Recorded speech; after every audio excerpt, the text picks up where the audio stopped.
Semoga Allah jaga beliau, semoga Allah lindungi beliau. Beliau orang baik.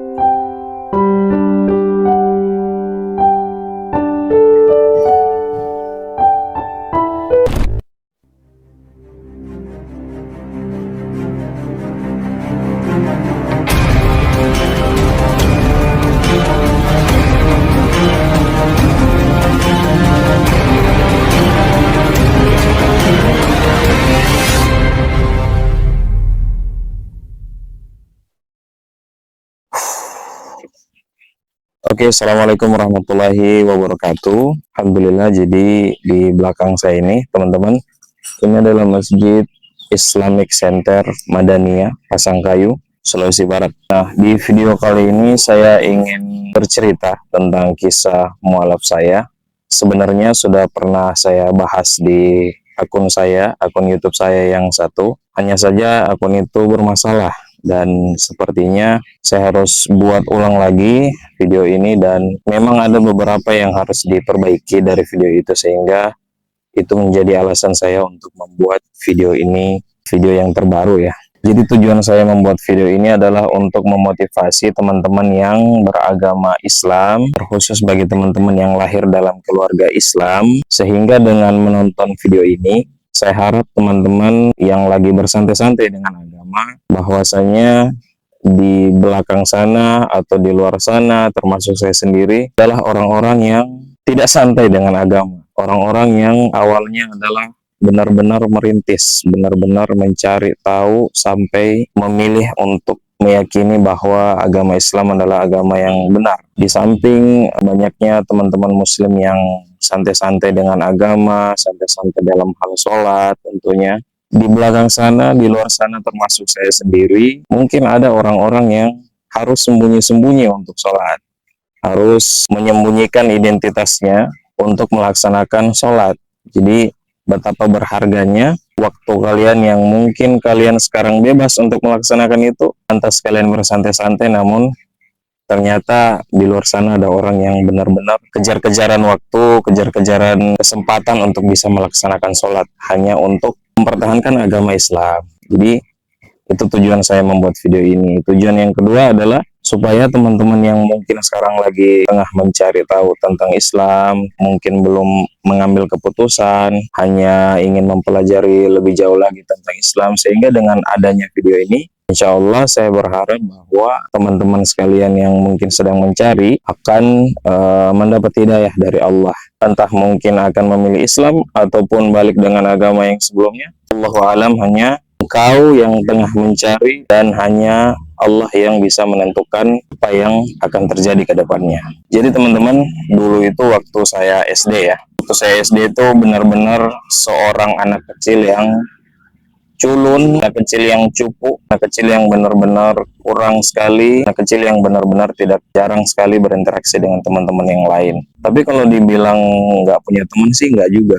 Saya juga punya teman, bahkan teman-teman juga baik sama saya, namun untuk ikut selalu terbaur dengan mereka itu mungkin saya tidak. Mungkin saya bukan tipikal seperti itu. Saya hanya ketika diajak bicara maka saya akan berbicara seperti itu. Jadi waktu SD itu kebetulan karena memang dulu siswa masih sedikit dan sekolahnya itu agak di pedalaman seperti itu. Nah, jadi dari 4 atau 5 orang itu hanya kira-kira saya yang sendiri Kristen. Tiba waktu pelajaran agama, ya kebetulan karena guru agama Kristen tidak ada pada saat itu, sehingga ketika pelajaran agama Islam, saya keluarlah dari kelas kan. Karena memang bukan pelajaran saya, jadi saya keluar. Di luar, setelah bosan bermain, saya masuk ke dalam perpustakaan, mencari dan membaca-baca buku yang kira-kiranya gambarnya menarik lah. Karena anak-anak SD dulu ya pasti lebih suka gambar yang menarik, buku yang banyak gambarnya. Saya mendapat satu buku, yaitu buku Kisah Para Rasul ya. Kebetulan di SD saya sudah pintar membaca. Jadi buku Kisah Para Rasul, kisah Nabi Musa sampai Nabi Isa alaihissalam. Nah, tadi sebelum saya ke perpustakaan, saya lewat depan kelas saya. Di situ saya dengar bahwa guru agama Islam itu mengatakan Nabi Isa ini adalah Nabi yang sering-sering disebut Yesus atau memiliki kesamaan dengan Yesus dalam agama Kristen, seperti itu. Nah, mendengar atau membaca buku ini, saya ingat perkataan guru itu, lalu kemudian saya menemukan buku ini. Saya penasaran lah, saya baca kan, saya baca. Selesai saya baca, saya kurang ingat sekali sampai di mana terakhir saya baca, dan saya benar-benar tidak ada niat untuk membawa buku itu pulang ke rumah. Sama sekali tidak ada niat. Herannya, setelah saya selesai SD, itu kejadian sudah lama ya, jadi sebelum saya masih kelas 4 SD, kelas 5, kelas 6, saya sudah tidak tahu buku itu bagaimana kondisinya. Jadi di SMP kelas 3 itu, saya coba-coba bongkar lemari saya untuk buang buku-buku yang tidak terpakai. Saya ketemu lagi ini buku. Saya ketemu lagi nih buku. Ya itu, saya heran kenapa buku itu ada. Padahal saya memang nggak ada niat untuk bawa ke rumah kan. Jadi saya baca lagi itu buku sampai habis, teman-teman. Sampai habis saya baca, dan saya bisa ambil kesimpulan dari cerita Nabi Isa ini, bahwa mulai dari proses lahirnya, yaitu di kandang domba, kemudian kalau di buku itu, menurut buku itu adalah di bawah pohon kurma, itu sudah berbeda. Nabi Isa di bawah pohon kurma, sedangkan Yesus di kandang domba. Ini cerita yang di Kristen. Nah, kalau di Islam kan di bawah pohon kurma. Di situ sudah berbeda. Kemudian seiring berjalannya waktu sampai Yesus atau si Nabi Isa ini dewasa, kemudian melakukan segala macam mukjizatnya, itu sama antara cerita Nabi Isa dan Yesus ini, sama-sama memberi makan orang banyak, sama-sama menyembuhkan penyakit, kemudian sama-sama membangkitkan orang mati, seperti itu kan, sama gitu. Nah, perbedaannya itu pada saat lahirnya. Kemudian di perbedaan yang kedua yang saya temukan adalah di proses penyalipan atau proses kematian. Di situ kalau di Kristen itu benar-benar ditangkap, disalib, dan mati. Kalau di Islam enggak, dia ada salah satu orang yang berkhianat, yang membongkar tempat persembunyian Nabi Isa, lalu kemudian ketika dia mengantarkan orang yang mencari Nabi Isa itu, tanpa sadar bahwa mukanya sudah Allah serupakan menjadi seperti Nabi Isa, sehingga dialah yang ditangkap dan dialah sebenarnya yang disalib, bukan Nabi Isa. Sedangkan Nabi Isa itu diangkat, diselamatkan sama Allah, dan satu-satunya nabi yang sampai saat ini masih hidup di surga. Semua nabi kan meninggal dan masuk surga kan. Nah, tapi Nabi Isa ini agak unik. Jadi dia akan kembali untuk membunuh Dajjal ya. Jadi kalau di versi Islam seperti itu ceritanya. Tapi kalau di versi Kristen, dia akan kembali untuk mengambil orang-orang yang percaya dalam tanda kutip, yang mengimani ajaran Yesus, seperti itu. Bukan Isa ya, kalau mereka bilang Yesus kalau Kristen, bukan Isa. Nah, setelah saya baca, kemudian lanjut lagi kelas 1 SMK, kelas 2 SMK, kemudian kelas 3 SMK, saya nganggur tuh.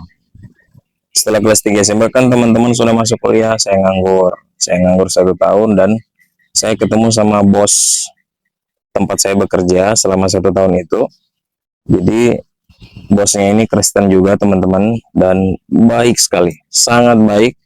Sampai-sampai selama 1 tahun saya kerja sama dia, itu sama sekali saya tidak pernah mendengar suaranya tinggi sama saya ketika saya melakukan kesalahan.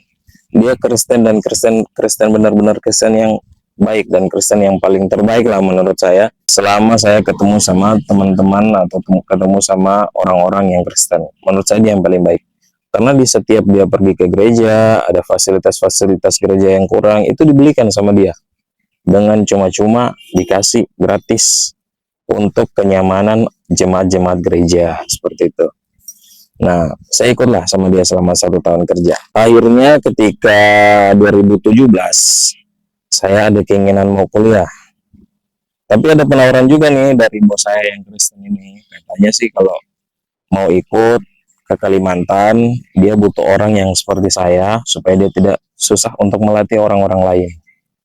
Nah, saya menolak di situ. Saya menolak dengan alasan bahwa saya akan kuliah. Saya ingin kuliah. Walaupun sebenarnya berat untuk menolak permintaan orang sebaik dia. Sampai-sampai saya dibelikan laptop, ya. Baik sekali orangnya. Nah, kemudian akhirnya dia bilang nggak sama saya, ya udah kalau kamu nggak mau ikut saya, ya udah kamu kuliah, kamu fokus kuliah, karena hidup ini tidak selamanya berada di ujung jari orang. Maksudnya adalah nggak selamanya kita harus selalu jadi bawahan. Nggak selamanya kita harus selalu ditunjuk-tunjuk untuk kerja. Jadi jadilah orang yang bisa jadi leader dalam bidang yang kita minati. Maksudnya seperti itu. Nah, 2017 saya masuk kuliah, teman-teman. Kebetulan laptop yang dikasih bos itu masih saya pegang untuk kuliah. Dan di bangku kuliah itu saya salah satu mahasiswa atau bisa dibilang satu-satunya mahasiswa yang tidak punya HP. Pada saat itu zaman sudah Android kan. 2017 itu sudah semuanya udah hampir semuanya sudah pakai Android. Hanya saya saja yang tidak punya Android, cuman HP nih, yang teman-teman kalau tahu itu HP apa ya? Nokia Center. Pasti teman-teman tahu lah Nokia Center kan. Itu yang saya pakai sama laptop. Modal turun belajar kuliah di kota. Jadi saya kuliah di Palu, sedangkan rumah orang tua itu di Pasangkayu. Nah, di Pasangkayu sini Sulawesi Barat, di Palu Sulawesi Tengah, seperti itu. Jadi modal turun ke Palu itu cuman pakai laptop sama HP Nokia Center. Jadi di kampus itu punya ruangan, dan di setiap ruangan kelas itu ada wifi yang bisa diakses sama mahasiswa.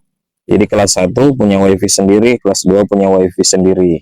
Semua teman-teman kan pakai Android nih, saya pakai laptop. Jadi ya udah, saya pakai laptop untuk belajar, dikonekkan ke wifi dan saya belajar menggunakan laptop. Agak susah karena dulu orang harus punya WhatsApp, buat WhatsApp group, buat chat kan. Jadi orang lebih sering pakai WhatsApp dulu. Cuma saya nggak bisa pakai WhatsApp karena saya cuman pakai laptop untuk bisa belajar. Dan kalau saya mau cari-cari tahu informasi di kampus, saya cuman bisa telepon teman atau tanya sama teman atau langsung ke kampus untuk cek apakah ada dosen masuk hari ini atau tidak. Kalau teman-teman yang lain tidak, mereka akan cuman bisa lihat grup saja kalau teman-teman yang lain. Sedangkan kalau saya tidak, saya itu datang ke kampus atau saya yang bertanya sama teman-teman. Jadi dulu itu susahnya belajar bukan main, tapi nggak sesusah teman-teman sebelumnya sih. Mungkin saya susahnya ya susah karena saya nggak punya Android. Nah, alhamdulillah setelah 2018 atau 2019 itu ada Android. Nah, cuman kita balik lagi nih dari 2017. Saya belajar menggunakan laptop kan. Di situ saya ingat lagi nih buku yang kisah Nabi Isa ini. Saya mencari tahu ulang dengan menonton debat. Saya pengen tahu nih sebenarnya yang benar ini Isa atau Yesus, seperti itu. Karena saya menemukan perbedaan di situ. Kalau memang dia satu orang, ya teman-teman, kalau memang dia satu orang atau bisa dibilang orang yang berbeda, kenapa jalan ceritanya sama? Mulai dari dia membangkitkan orang mati, menyembuhkan penyakit, kemudian memberi makan orang banyak, dan berbagai mujizat yang lain, itu sama ceritanya Nabi Isa dan cerita Yesus yang saya dengar sendiri. Itu kalau memang dia orang yang berbeda kan nggak mungkin ceritanya bisa harus sesama itu kan, karena perbedaannya cuma pada saat dia lahir sampai pada saat dia meninggal, seperti itu. Dan kalau dia satu orang, saya berpikir lagi, kalau dia satu orang, masa sih satu orang, yang satu lahir di kandang domba, yang satu lahir di bawah pohon kurma? Berarti ada dua orang sebenarnya, karena proses lahirnya pun ada dua tempat yang berbeda. Sehingga itu yang membuat saya resah untuk mencari tahu sebenarnya yang mana sih yang betul. Saya menggunakan laptop lah, saya belajar, saya cari tahu sendiri, saya cari tahu, saya nonton mulai dari debat-debat Al-Quran antara Ustadz dan pendeta, kemudian Ustadz Zakir Naik, kemudian saya nonton juga ceramahnya Ustadz Khalid, Ustadz Adi Hidayat, kemudian Ustadz Syafiq Riza Wasalama, kemudian Ustadz Nababan ya, kemudian Ustadz Ahmad Kainama ya. Ada beberapa ustadz itu yang memang dia alumni pendeta juga yang ikut debat sama Kristen, seperti itu. Saya bukannya gimana-gimana ya teman-teman, tapi di semua debat, di semua video yang saya cari tahu, di semua literatur yang saya cari tahu, saya merasa bahwa sebenarnya dan yang betul ini adalah Islam. Saya lebih condong ke situ. Saya bukan merendahkan Kristen, bukan. Tapi saya lebih enak mendengar penjelasan dari ustadz-ustadz. Walaupun di situ ada pendeta-pendeta yang berusaha untuk menjelaskan sebaik mungkin agar kita bisa yakin dan percaya. Tapi ketika di forum debat itu, mereka berusaha menjelaskan, dari pihak Kristen berusaha menjelaskan, kemudian dari pihak Islam juga berusaha menjelaskan, saya kok lebih condong ke Islam gitu. Saya lebih yakin Islam. 2017 itu teman-teman, asal kalian tahu, saya sudah percaya dan sudah menentukan pilihan saya setelah saya mencari-cari tahu. Selama kurang lebih 1 tahun itu, setiap saya keluar kuliah, istirahat, saya cari-cari tahu lagi, dan saya yakin Islam yang saya pilih. Sehingga di 2017 itu saya sudah menentukan pilihan, tapi saya break atau saya apa ya, saya batalkan dulu untuk sementara waktu karena saya takut kuliah saya jadi terganggu. Kalau orang tua tahu saya seperti ini, maka mereka pasti akan kecewa dan tidak mau membiayai saya kuliah lagi. Seperti itu. Kalau saya memang ketahuan belajar Islam dan bahkan masuk Islam, saya betul teman-teman, saya pengen masuk Islam waktu itu. Saya sudah yakin sama Islam. Cuman saya tunda karena orang tua, karena kuliah, karena makanan saya, karena tempat tinggal saya. Saya pikirkan itu semua. Saya khawatir, saya stop. 2018 saya masih terus yakin dan percaya Islam, dan bahkan di posisi saya yakin dan percaya Islam, waktu itu saya pulang ke Pasangkayu dan kebetulan kita ke gereja. Kita ke gereja, saya masuk gereja teman-teman. Walaupun saya sudah percaya sama Islam. Asal teman-teman tahu, dalam hati saya ketika saya masuk gereja, saya mengatakan, ya Allah, saya percaya sama Islam. Saya percaya dengan ajaranmu. Tapi saya belum melakukan persyaratan yang membuat saya sah untuk masuk Islam. Dan saya takut untuk mengambil keputusan itu. Maka ampunilah saya karena saya masuk gereja. Saya masuk gereja waktu itu teman-teman. Dan asal teman-teman tahu, semua jemaat gereja itu santai, enjoy. Ada yang keluar merokok dulu, ada yang sempat juga lihat HP, ada yang pokoknya kondisinya lagi santai, tenang, karena pendetanya lagi khutbah. Saya sendiri yang keringat dingin. Asli saya keringat dingin teman-teman. Keringat dingin sampai dilihat-lihat sama pendetanya. Cuman saya sendiri yang gelisah. Saya sendiri yang keringat dingin. Akhirnya waktu itu keluar. Nah, keluar dari situ, baju ini hampir basah semua teman-teman. Karena saya nggak tahu kenapa. Itu posisi saya sedang percaya Islam tapi saya masuk gereja. Entah mungkin karena tubuh saya menolak untuk hal itu, tapi saya nggak bisa menghindar seperti itu. Nah, setelah itu saya balik lagi ke Palu, kondisi sama, belajar, kuliah, pulang kos, kerja tugas sama, semuanya dilakukan sama. Di 2019, awal-awal 2019, itu saya pernah mendengar. Jadi di awal 2019 itu saya pernah mendengar kata-kata bahwa ridhonya orang tua itu merupakan ridhonya Allah. Gitu.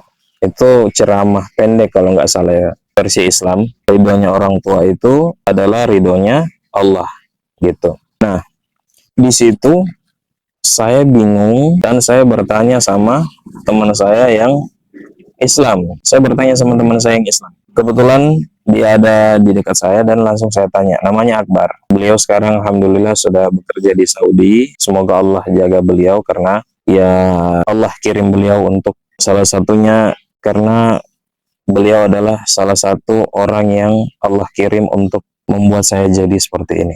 Jadi ya semoga Allah jaga beliau, semoga Allah lindungi beliau. Beliau orang baik.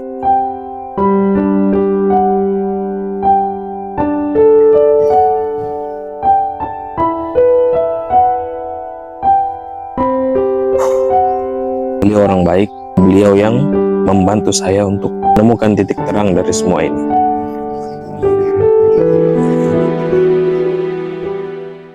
Baik teman-teman, jadi saya tanya sama beliau, saya bilang, Bar, kalau ridhonya Allah itu ridhonya orang tua, maka orang tuaku Kristen, Bar. Dia bilang, iya, kenapa? Saya bilang, kan kalau ridhonya orang tua itu ridhonya Allah ridho enggak saya pilih Islam? Dia bilang, Allah pasti akan sangat ridho dan pasti akan sangat menerima kamu masuk Islam. Saya bilang, lantas bagaimana kalau orang tua saya yang bertentangan dengan saya? Di situ dia bingung. Pertanyaan yang sama saya tanyakan sama teman-teman yang lain juga.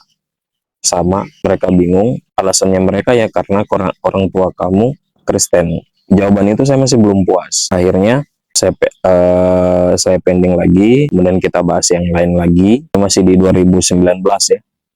Kemudian sekitar bulan 10 2019 awal-awal itu, saya kurang ingat detail ya teman-teman tanggalnya atau apa. Intinya gambarannya awal-awal bulan 10 lah. Saya di dalam kampus, di dalam ruang kelas, ada dosen yang sedang mengajar kami. Namanya Pak Sugi. Nah, jadi Pak Sugi ini merupakan dosen yang sangat cerdas menurut saya. merupakan dosen yang taat agama menurut saya. Dan insya Allah, Allah tetap jaga Pak Sugi, Allah juga tetap lindungi Pak Sugi dimanapun Pak Sugi berada. Semoga Allah memberikan keberkahan kepada keluarganya dan anak-anaknya, karena beliau juga membantu saya. Saya kalau mengingat jasa-jasa kebaikan orang, saya sedih karena saya belum bisa membalas. Insya Allah nanti Allah akan kuatkan saya, sehatkan saya untuk bisa membalas kebaikan orang-orang yang pernah berbuat baik sama saya. Jadi pada saat itu pelajaran sudah selesai, teman-teman. Pelajaran sudah selesai dan kami mahasiswa yang Kristen itu diminta keluar. Jadi bahasanya kayak begini. Jadi adik-adik yang Kristen boleh keluar dulu. Saya mau kasih nasihat sama teman-teman kalian yang Islam. Nah, akhirnya teman-teman yang lain yang Kristen nggak keluar karena dia bilang nasihat, mau kasih nasihat nggak lama sih. Jadi karena teman-teman yang Kristen juga nggak enak, beliau juga masih ada dalam kelas, jadi teman-teman Islam yang lain juga nggak keluar dan saya juga nggak keluar di situ. Nah ya udah, jadi Pak Sugi nggak mempermasalahkan itu, dia langsung menasihati teman-teman yang Islam. Saya ingat sekali di situ beliau membaca tafsir atau arti dari surah Al-Ikhlas. Beliau menjelaskan tentang Allah itu satu. Di situ saya benar-benar terbuka juga otak saya. Allah itu satu, satu-satunya Allah, nggak ada duanya, nggak ada tiganya.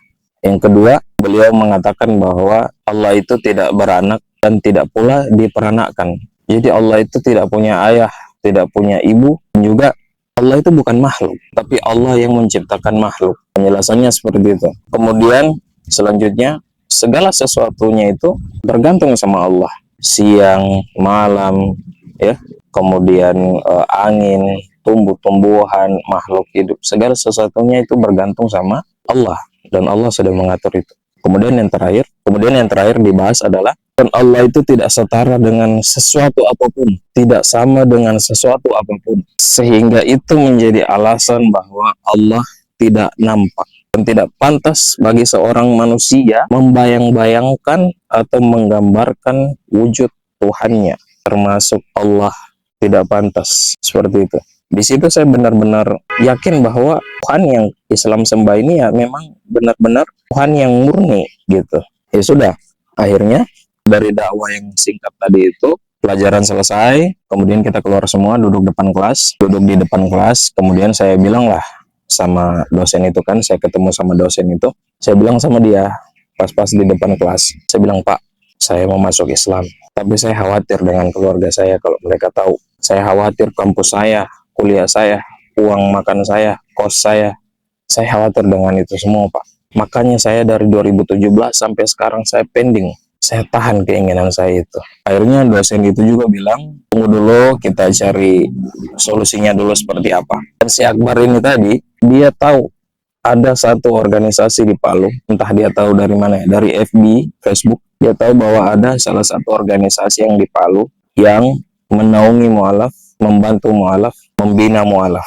Nah, ketika dia tahu itu, entah mungkin bagaimana jalan ceritanya sampai dosen saya ini menemukan kontak dari ketua organisasi tersebut, ketua Mu'alaf Center Palu. Nah, itu sudah malam ya teman-teman, sekitar jam 8, habis isya jam 8 atau jam 9an seperti itu. Saya ditelepon ya sama guru, sama dosen ini, Pak Sugi, ditelepon bilang, Dam, boleh ke rumah sebentar, ada ketua Mu'alaf Center yang ingin ketemu sama kamu.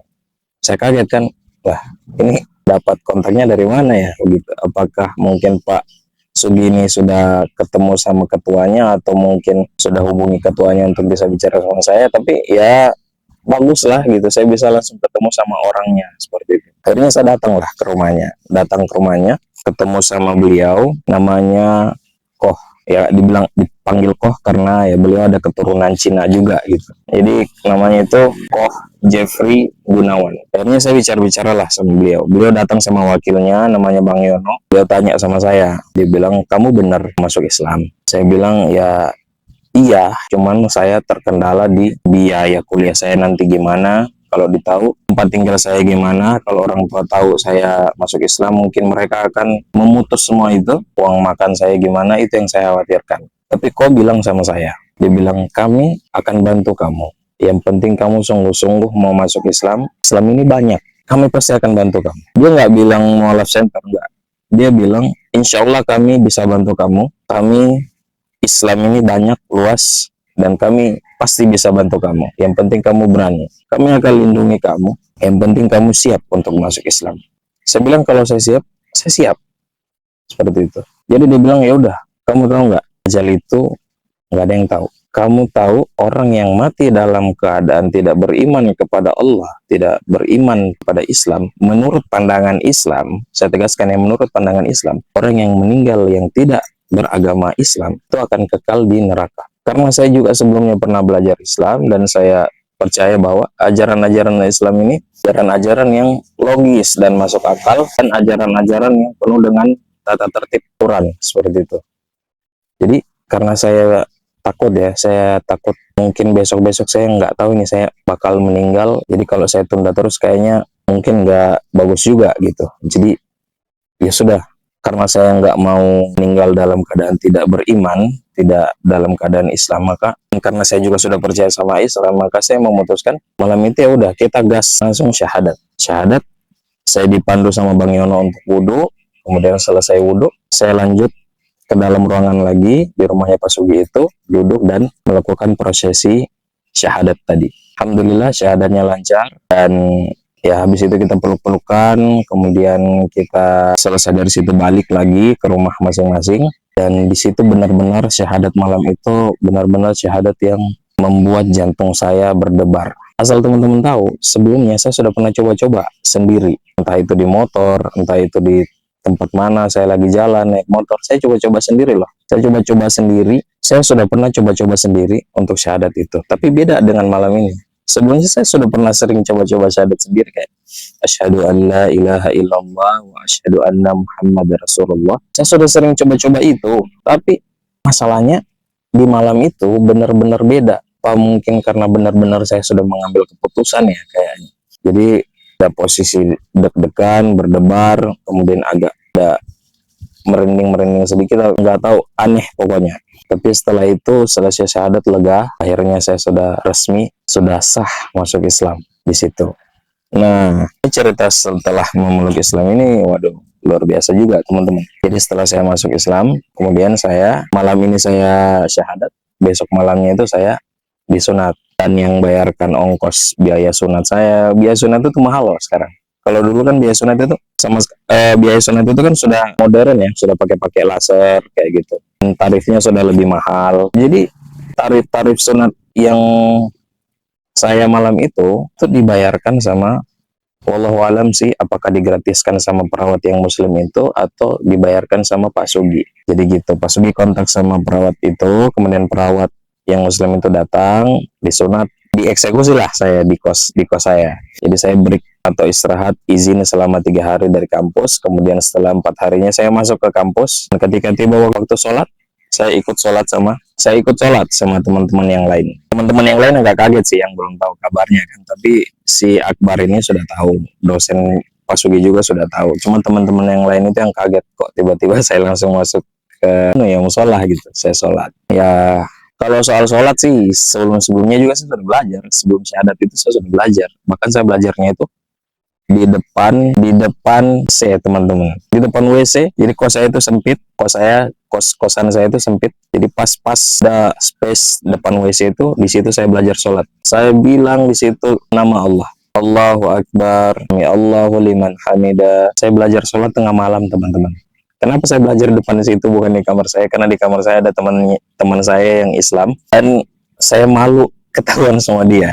Jadi saya belajar sholat sendiri. Itu sebelum saya syahadat loh teman-teman. Saya sudah belajar sholat. Jadi ketika saya masuk Islam, sholat sudah nggak terlalu kaku lagi. Bacaan-bacaan sholat juga tinggal saya permantap lagi dengan gerakan-gerakannya yang sesuai dengan tuntunan Nabi. Saya juga diajar sama Ko Jeffrey Gunawan. Jadi saya datang ke tempat dia untuk mempermantap bacaan sholat, dan juga bacaan Al-Fatihah, kemudian 3 kul ya, Al-Ikhlas, Al-Falaq sama An-Nas, kemudian gerakan-gerakan sholat yang benar gitu, tata cara wudhu yang benar saya diajar sama Ko Jeffrey Gunawan, dan semoga semua yang beliau ajarkan, mulai dari wudhu, sholat, bacaan sholat, semua nasihat-nasihat yang beliau ajarkan menjadi amal jariah untuk Ko Jeffrey Gunawan. Beliau orang yang baik, Semoga Allah juga menjaga beliau dimanapun beliau berada. Allah memberikan keberkahan kepada keluarga beliau dan anak beliau, menjadi anak-anak yang soleh dan soleha. Dan semoga Allah mudahkan segala urusan-urusan beliau, karena sekarang Ko Jeffrey Gunawan sedang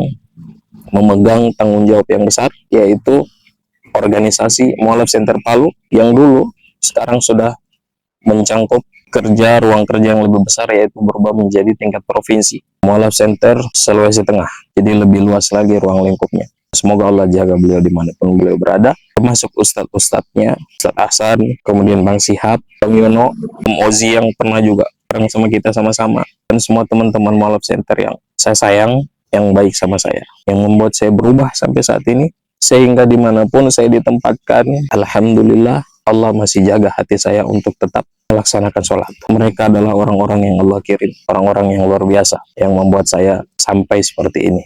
Semoga Allah membalas kebaikan mereka dengan sebaik-baik balasan. Jadi teman-teman, setelah saya belajar sholat sama Ko Jeffrey tadi, kemudian saya gabung dengan organisasi Mualaf Center Palu waktu itu, dan menjadi salah satu tim media Mualaf Center. Jadi segala macam kegiatan Mualaf Center itu saya yang ikut meliput, saya yang ikut mempublikasikan di akun Mualaf Center Sulteng. Jadi kalian bisa cek di akun Mualaf Center Sulteng, itu masih ada video-video saya di situ ikut sama mereka. Jadi saya jadi tim media selama beberapa tahun saya kuliah. Selama saya kuliah, teman-teman Mualaf Center dan orang tua saya lah yang berjuang.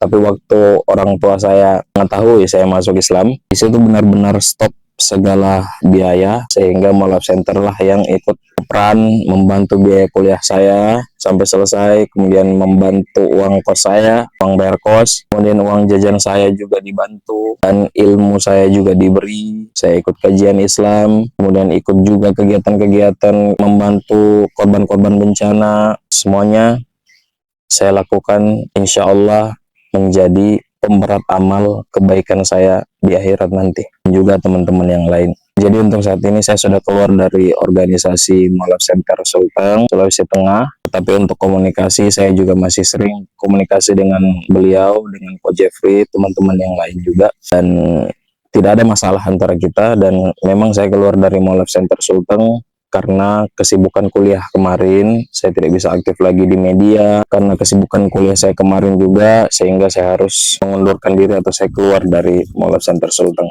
Selesai dari Mualaf Center Sulteng, saya balik lagi ke Pasangkayu ini bersama orang tua saya, membantu mereka sambil menunggu panggilan kerja untuk kerja di rumah sakit atau perusahaan yang bisa saya tempati bekerja. Jadi hikmah yang bisa kita ambil dari cerita saya adalah, teman-teman sekalian yang masih bersantai-santai dalam agama, sekali lagi di luar sana, masuk saya dulu pernah mati-matian, dulu pernah susah-susahan untuk mempertahankan agama Islam. Buat teman-teman Islam yang mungkin masih santai-santai dalam sholat, santai-santai dalam belajar agama, atau ketika dinasihati tentang agama mungkin mengatakan bahwa sok suci, banyak kita juga pendosa gitu, nggak usah saling menasihati gitu. Untuk teman-teman yang seperti itu, percayalah bahwa di luar sana, termasuk saya sendiri, dulu pernah susah-susah untuk belajar agama, untuk mempertahankan agama. Buat teman-teman yang masih lalai dalam sholat, percayalah bahwa di luar sana ada orang-orang,